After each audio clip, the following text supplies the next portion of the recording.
ناظرین گرامی السلام علیکم ورحمۃ اللہ وبرکاتہ۔ سیدھی بات کے تازہ ترین پرائم ٹائم میں آپ لوگوں کا استقبال ہے۔ ناظرین گرامی میں انصار عزیز ندوی اس وقت آپ لوگوں کے سامنے کچھ اہم ترین خبریں، کچھ وائرل ویڈیوز اور کچھ تنقیدی تجزیے لے کر کے حاضر ہوا۔ تفصیلات میں جانے سے پہلے آپ لوگوں سے جو درخواست ہوتی ہے اس پر توجہ کرنے کی اپیل کروں گا۔ ناظرین گرامی، بھارت میں پہلگام میں کشمیر کے علاقے میں دہشت گردانہ کارروائی کے بعد ابھی تک پورے بھارت میں اسی پر تبصرے ہیں، اسی پر تنقیدی تجزیے ہیں، اسی پر نفرت کا بازار گرم ہے۔ ہر اعتبار سے اس وقت مختلف قسم کی خبریں آ رہی ہیں، اسی پر پہلا توجہ کر لیتے ہیں۔ سب سے پہلے تو خبر یہ آ رہی ہے کہ کشمیر کے مختلف علاقوں میں لشکر طیبہ سے وابستہ دی ریسیڈنٹس فرنٹ TRF نے اس حملے کی ذمہ داری قبول کی تھی، ایسا دعویٰ کیا ہے یہاں کی حکومت نے، لیکن وہ اب انکار بھی کر رہا ہے کہ اس کا اس سے کوئی لینا دینا نہیں ہے، نہ اس حملے سے، نہ اس میں اس کی کوئی کارکن یا اس سے وابستہ کوئی دہشت گرد تھے۔ اس حملے کے بعد ہندوستانی حکومت، سیکورٹی فورسز اور انٹیلیجنس ایجنسیوں نے دہشت گردوں اور ان کے حامیوں کے خلاف جارحانہ کارروائی شروع کر دی ہے، اور کل ہم نے جو ہے یہ ساری تفصیلات آپ لوگوں کے سامنے رکھی تھی، کس طرح سے گھر گھر جا کر کے حملہ کرنے کی ویڈیو بنائے جانے پر بھی اس کی سیکیورٹی کو لے کر کے لوگ سوالات اٹھا رہے ہیں، اور آج جو ہے باقاعدہ اکھلیش یادو نے تو بیان جاری کر دیا کہ جو ہے اس طرح سے ملک کی سیکیورٹی سے اور فوج کی اس کارروائی کو اور لائیو دکھانا، اس کی ویڈیوز بنانا، یہ کہاں تک جو ہے ملک کی سلامتی کے لیے جو ہے صحیح ثابت ہو سکتا ہے۔ آپ کو بتا دوں کہ سرحدی دیہاتوں میں ہائی الرٹ جاری کر دیا گیا ہے، دہشت گردوں کے ٹھکانوں پر بڑی کارروائی ہوئی ہے، 9 گھروں کو جو ہے پوری طرح سے تہس نہس کر دیا گیا ہے۔ یہ جو ہے الزام لگایا گیا کہ اس میں یا تو دہشت گرد رہتے تھے یا دہشت گردوں کے حامی یہاں رہتے تھے، جبکہ جو ہے مقامی سطح پر جو لوگ اس گھروں میں رہتے تھے، جو متاثرین ہیں، ان کا کہنا ہے کہ دہشت گردی سے ان کے گھر کا یا ان کے اہل خانہ کا کسی بھی طرح کا تعلق نہیں ہے۔ اس وقت دہشت گردانہ کارروائی کہتے ہوئے ان کے گھروں کو پوری طرح سے تھوڑا پھوڑا جا رہا ہے۔ 9 دہشت گردوں کے گھر ڈھائے جانے کی بات کہی جا رہی ہے۔ ایک طرف کشمیر میں جو حالات ہیں اس وقت، جس طرح سے کارروائیاں ہو رہی ہیں، اس کی تصویریں آپ لوگوں کے سامنے ہیں، تو دوسری جانب آج راجناتھ سنگھ جو وزیر دفاع ہیں، ان سے chief of general staff CDS general Anil Chauhan نے ملاقات کی ہے، اور یہ ویڈیو ان کے گھر کو جانے کی، ڈیفنس منسٹر ہے، union defence minister Rajnath Singh آپ جانتے ہیں، وہ ویڈیو بھی اس وقت سامنے آ رہی ہے۔ تو اس سے صاف اور واضح طور پر پتہ چلتا ہے کہ کچھ بڑی کارروائی کی تیاریاں بھارت میں چل رہی ہے، جو پاکستان کے خلاف ہو سکتی ہیں یا دہشت گردوں کے ٹھکانوں کے خلاف ہو سکتی ہے۔ 2 طرح کے بھی امکانات ہیں، خدشات ہیں، یعنی کہ اگر یہ تیاری ہو رہی ہے تو کیا واقعی میں پاکستان کے خلاف اعلان جنگ ہوگا، یا پھر ان ٹھکانوں کو نشانہ بنایا جائے گا جن ٹھکانوں کے بارے میں یہ بتایا جاتا ہے کہ وہ پاکستان کے مختلف ایسے علاقوں میں پھیلے ہوئے ہیں جو سلیپر سیل ہیں، یا کچھ ایسی جو ہے جنگجو یا عسکریت پسند تنظیمیں جو اس طرح کے لوگوں کو جو ہے پالتی ہیں، پوستی ہیں، اور بھارت میں سرحدوں میں وہ غیر قانونی طور پر ان کو ہتھیار دے کر کے بھجوا دیتی ہے تاکہ وہ یہاں پر خانہ جنگی کا ماحول بنائے۔ تو اب یہ جو تیاری، کل ہی ہم نے پرائم ٹائم میں وہ ویڈیو بھی جاری کی تھی، دکھائی تھی آپ کو کہ کس طرح فضائی اور بری اور بحری افواج نے وی آر ریڈی کہتے ہوئے ایک ویڈیو جاری کر دی تھی کہ کسی بھی طرز سے جو ہے مقابلہ کرنے کے لیے ہم تیار ہیں۔ اب جب جو ہے ظاہر سی بات ہے کہ چیف آف جنرل اسٹاف کا اگر وہ یونین ڈیفنس منسٹر سے براہ راست ان کے گھر پر جا کر کے ملاقات کر رہے ہیں اور میٹنگ کر رہے ہیں، تو ظاہر سی بات ہے کہ ملاقاتیں عام طور پر تو نہیں ہوتی۔ اسی طرح کی سچویشن جب پیدا ہوتی ہے اور کوئی بڑے فیصلے لینے ہوتے ہیں، تب جو ہے اس طرح کی میٹنگیں منعقد کی جاتی ہیں۔ اس وجہ سے اس وقت جو ہے تبصروں کا بازار گرم ہے۔ ناظرین گرامی، بھارت میں نہ جانے کیوں اب جو ہے سنویدھان کا نام لینا، جے بھیم کے نعرے لگانا بھی گناہ بن چکا ہے، یعنی کہ امبیڈکر صاحب کی جانب سے دی جانے والی ان کے آئین اور پھر جو ہے تمام چیزوں کو کیا اب جو ہے دوسرے درجے پر رکھا جائے گا؟ اس کے ماننے والوں کو اس قدر مارا جائے گا کہ جو ہے اگر وہ کچھ جے بھیم کا نعرہ بھی لگائیں تو سڑکوں پر کھینچا جائے، ان کو مارا جائے۔ جی ہاں، اسی ایک ویڈیو اس وقت ایک چینل سے آئی ہوئی وائرل ہو رہی ہے، جس کی تصویریں ہم آپ کے سامنے رکھ رہے ہیں۔ بتایا جا رہا ہے کہ ٹھاکر کمیونٹی کے کچھ گنڈوں نے ایک شخص کو علی گڑھ میں بری طرح سے مارا، راستے میں کھینچا، اس کو ننگا کیا، کپڑے اتارے گئے، اور 3 لوگوں کو صرف اس وجہ سے کہ ان لوگوں نے جو ہے جے بھیم کا سلوگن لگایا تھا، جے بھیم کے نعرے لگائے تھے۔ نعرے لگانے سے جو ہے مشتعل ٹھاکر کمیونٹی کے لوگوں نے ان پر حملہ کیا۔ اگر صرف جے بھیم اور امبیڈکر کا، یا ظاہر سی بات ہے جے بھیم کے نعرے دلت قبائل اور جو لوگ جو ہے امبیڈکر کے یا مختلف اس کی تنظیموں سے جو وابستہ ہوتے ہیں وہ لوگ لگاتے ہیں، تو ایسی صورتحال میں سچویشن بہت خطرناک ہوتی نظر آ رہی ہے کہ اب آپ جو ہے جے بھیم کا نام بھی یا نعرہ بھی نہیں لگا سکتے۔ ناظرین گرامی، ممبئی میں ای ڈی دفتر کی عمارت میں شدید آتش زدگی کی خبریں آ رہی ہیں۔ آگ پر قابو پانے میں فائر بریگیڈ کی 10 گاڑیاں لگیں۔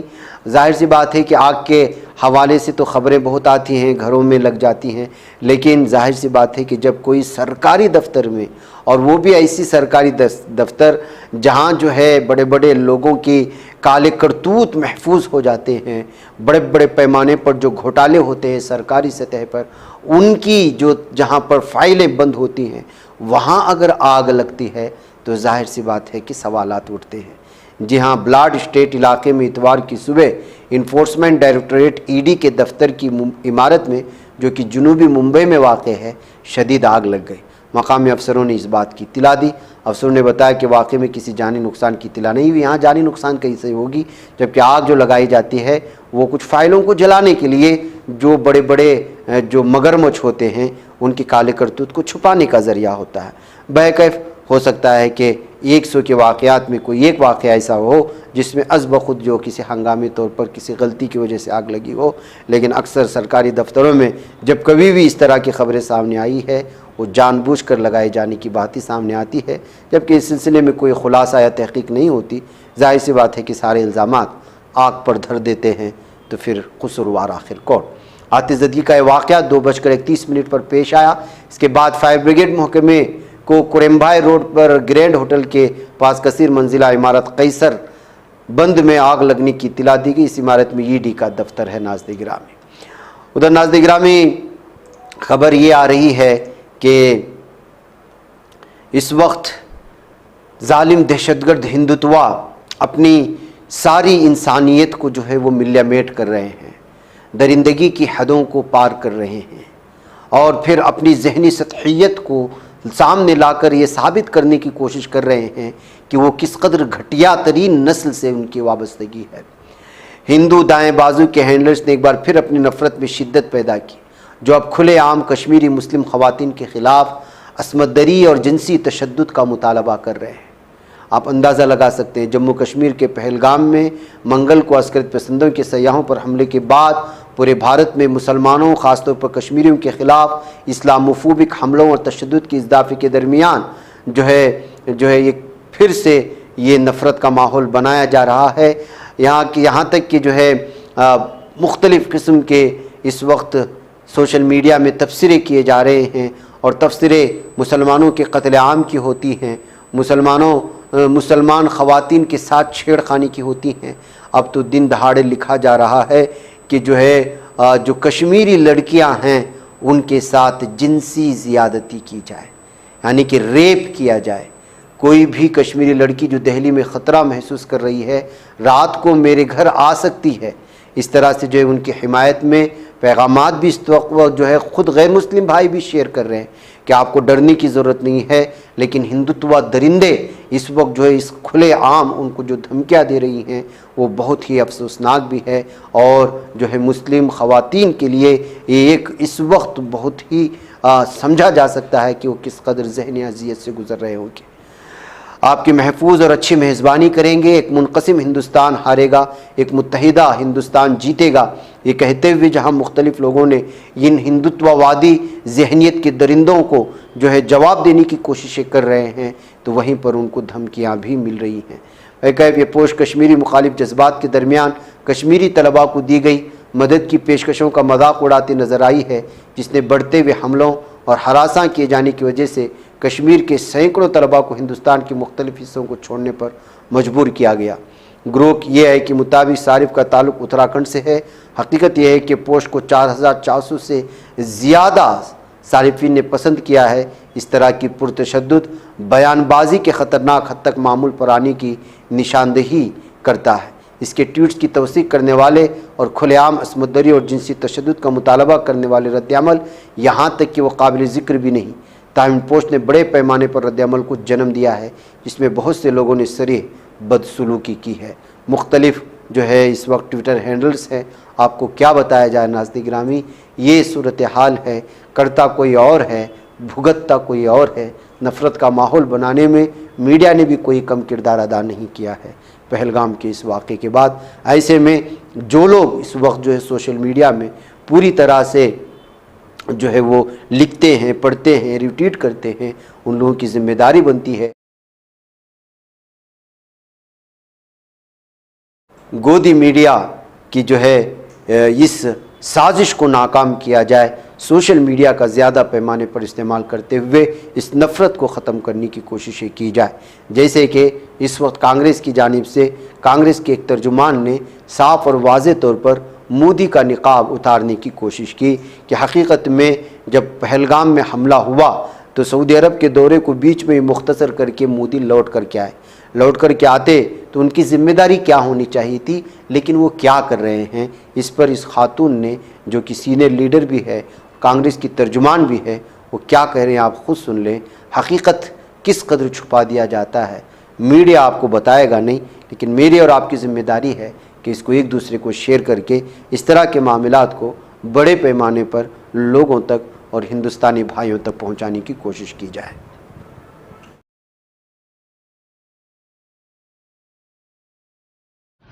ارے بھائی مودی جی کہاں ہیں؟ اور یہ سوال میں واقعی میں چنتا کے مارے پوچھ رہی ہوں۔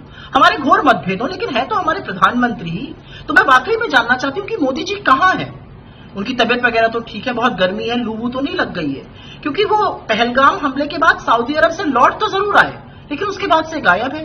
اس شام انہوں نے کیبنٹ کمیٹی آن سیکیورٹیز کی میٹنگ کری، ٹھیک ہے، اگلے دن لگا وہ کشمیر جائیں گے، لیکن وہ بہار ریلی میں چلے گئے۔ اب ایسے سمے میں کیا ریلی میں جانا چاہیے تھا نہیں چاہیے تھا، یہ اپنے آپ میں ایک الگ سوال ہے۔ پھر لگا کہ اس ریلی میں وہ بہت کٹھور نرنایک شبدوں میں پاکستان کو سبق سکھانے کی بات کریں گے، انہوں نے تو پاکستان کا نام ہی نہیں لیا، جیسے چین کا نہیں لیتے ہیں۔ خیر پھر اسی شام کو سروودلیہ بیٹھک تھی، آل پارٹی میٹنگ تھی، لگا مودی جی آئیں گے، وہ اس سے بھی ناراض رہے، جبکہ وہ شام کو بہار سے لوٹ آئے تھے، لیکن وہ میٹنگ میں نہیں آئے۔ لگاتار میڈیا کہتا رہا مودی جی کچھ بڑا کرنے والے ہیں، کچھ بڑا کرنے والے ہیں، اب انہوں نے بھی کہنا بند کر دیا، لیکن مودی جی غائب رہے۔ پھر لگا کہ 2 دن بیت گئے ہیں، وہ کشمیر جائیں گے، وہاں پر لوگوں کو ڈھانڈس بنائیں گے، ان کی ہمت جٹوائیں گے، وہ وہاں بھی نہیں گئے۔ لگا چلو راہل جی چلے گئے، اب وہ لوٹ آئے، اس کے بعد مودی جی جائیں گے، ابھی بھی نہیں گئے۔ اصلیت یہ ہے کہ جس سروودلیہ بیٹھک میں مودی جی نے پارٹ نہیں لیا تھا، وہاں پر سرکار نے مانا تھا کہ چوک ہوئی ہے، تو اتنی بڑی سرکشا کی چوک کیسے ہو گئی، اس کی ذمہ داری کس کی ہے، اس کا جواب تو صرف پردھان منتری دے سکتے ہیں، لیکن وہ غائب ہے۔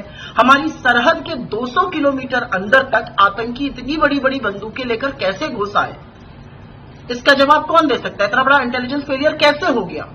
پردھان منتری دے سکتے ہیں، وہ غائب ہے۔ اصلیت ایک یہ بھی ہے کہ جس سروودلیہ بیٹھک میں یہ بولا گیا اور بھرم پھیلانے کی کوشش کی گئی کہ انومتی نہیں تھی پہلگام کے اس علاقے کو کھولنے کی، وہ بعد میں پتا چلا کہ جھوٹ ہے، تو یہ بھرم کیوں پھیلایا گیا، اس کا جواب بھی پردھان منتری دے سکتے ہیں، لیکن وہ غائب ہے۔ پردھان منتری جی، اس دیش کو آپ کی چنتا ہے، یہ دیش جاننا چاہتا ہے کہ اتنی بڑی تراژدی کے وقت جب ہم لوگوں کو لگا تھا کہ آپ راشٹر کو سمبودھت کریں گے، آپ لوگوں کو وشواس دلائیں گے، وپکش کو وشواس میں لیں گے، آپ تو غائب ہو گئے ہیں، آپ کہاں ہیں؟ یہ پوچھنا تو واجب ہے، اور یہ پوچھنا آپ کی چنتا کے ناطے ہو رہا ہے، آپ کہاں ہیں؟ ناظرین گرامی، ادھر روس کی راجدھانی ماسکو میں جمعہ کو ایک کار بم دھماکہ ہوا ہے، اس میں صدر ولادیمیر پوتن کی سینئر جنرل کی موت ہو جانے کی خبر ہے۔ موت تو ہو گئی ہے، لیکن اصل معاملہ یہ ہے کہ اس موت کے ذمہ دار کو اس وقت یوکرین سے جوڑا جا رہا ہے۔ جس وقت یہ دھماکہ ہوا اس وقت لیفٹیننٹ جنرل یاروسلوو موسکالک اس کار کے پاس سے گزر رہے تھے۔ روس نے اس حملے کا الزام یوکرین پر عائد کیا۔ روس نے دعویٰ کیا ہے کہ اس نے ایک ایسے شخص کو گرفتار کیا ہے جو ماسکو کے پاس اس کے ایک سینئر فوجی افسر کے قتل میں ملوث تھا۔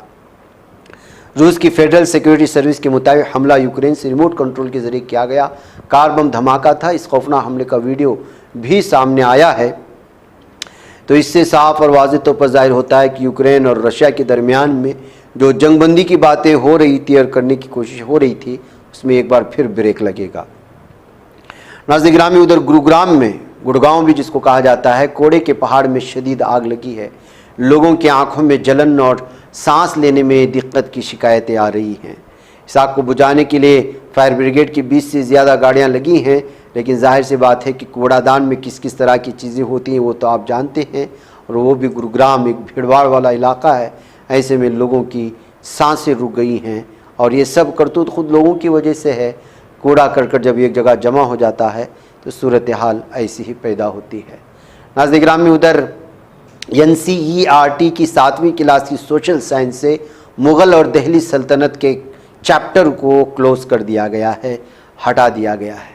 جہاں پچھلے سال تک 7ویں جماعت کے بچے سماجی علوم میں مغلوں اور دہلی سلطنت کے بارے میں پڑھتے تھے، لیکن اب ایسا نہیں ہے۔ یہ دونوں باب قومی نصاب کے فریم ورک NCF کے تحت نظر ثانی NCERT کی نئی کتابوں میں نہیں ہے۔ ان کی جگہ اس نے قدیم ہندوستانی خاندانوں جیسے مگدھ، موریہ، شنگاس اور ستواہن کے نئے باب شامل کر دیے ہیں، جو ہندوستانی اخلاقیات پر توجہ مرکوز کرتے ہیں، یہ کہتے ہوئے جو حقیقی تاریخ ہے، تاریخ تو سب کی سب حقیقی ہوتی ہے، لیکن آپ تو جانتے ہیں کہ آج کل مغل کے دور کے بادشاہوں کو کس طرح کی نظروں سے دیکھا جا رہا ہے، دہلی سلطنت وغیرہ کو کس طرح سے پڑھایا جاتا تھا۔ جب تاریخ مسخ کی جا رہی ہے تو بہتر یہی ہے کہ جھوٹی تاریخ بڑھانے کے بجائے جو ہے لوگوں کو کچھ اور ہی پڑھایا جائے۔ بہرکیف نئی کتابوں میں اتر پردیش کے پریاگ راج میں منعقد ہونے والے 2025 کے مہاکمبھ میلے کے حوالے بھی شامل ہیں۔ اس کے علاوہ اس میں مختلف ابواب میں سنسکرت کی متعدد اصطلاحات بھی شامل کیے گئے، جیسے کہ جن پت جس کا مطلب ہے لوگ آباد ہیں، سامراج اعلیٰ ترین حکمران، ادھیراج بادشاہ اور راجا دھیرت بادشاہوں کا بادشاہ۔ اس میں یونانیوں کے وسیع حصے بھی شامل کیے گئے۔ نئی کلاس 7 کی کتابیں exploring society India and beyond حصہ 1 نیشنل ایجوکیشن پالیسی 2020 اور نئے NCF کے تحت NCERT کے نظر ثانی شدہ سیریز میں تازہ ترین کتاب ہے، جس میں مواد ہندوستانی اور مقامی تناظر اور اخلاقیات میں جڑے ہوئے پر زور دیا گیا ہے۔ یعنی خلاصہ کلام یہی کہ مغل کی تاریخ کو ختم کرنے کی جو سازشیں ہیں اس پر پوری طرح حکومت کام کر رہی ہے۔ گورنمنٹ ڈون میڈیکل کالج اور ہسپتال کے کیمپس میں کئی دہائیوں سے قائم غیر قانونی طور پر تعمیر شدہ مزار کو منہدم کر دیے جانے کا دعویٰ کیا جا رہا ہے۔ حکام نے کہا کہ اگرچہ ریاستی وقف بورڈ نے اس کے قانونی ڈھانچہ ہونے کا دعویٰ کیا تھا، یہ ٹریبون کے مطابق کوتوالی پولیس اسٹیشن کے ایک اہلکار نے بتایا کہ شہر کی انتظامیہ نے علاقے کو سیل کرنے کے بعد جمعہ کی رات پولیس کی موجودگی میں وہ JCP کا استعمال کرتے ہوئے مزار کو منہدم کر دیا۔ ناظرین گرامی، آپ لوگ جانتے ہیں جب سے جو ہے وقف ترمیمی بل کو لے کر کے بحث جاری ہے، اور جب سے ماحول بنا دیا گیا ہے مسلمانوں کے خلاف، وقف پراپرٹی کے خلاف، اب کسی بھی زمین کو، کسی بھی مزار کو، کسی بھی قبرستان کو، کسی بھی مسجد کو غیر قانونی کہہ کر کے بلڈوزر چلانے کا وہ شیوا بن چکا ہے۔ نہ جانے یہ معاملہ کب اور کہاں جا کر کے رکے گا۔ ناظرین مجھے اجازت دیں، السلام علیکم ورحمۃ اللہ وبرکاتہ۔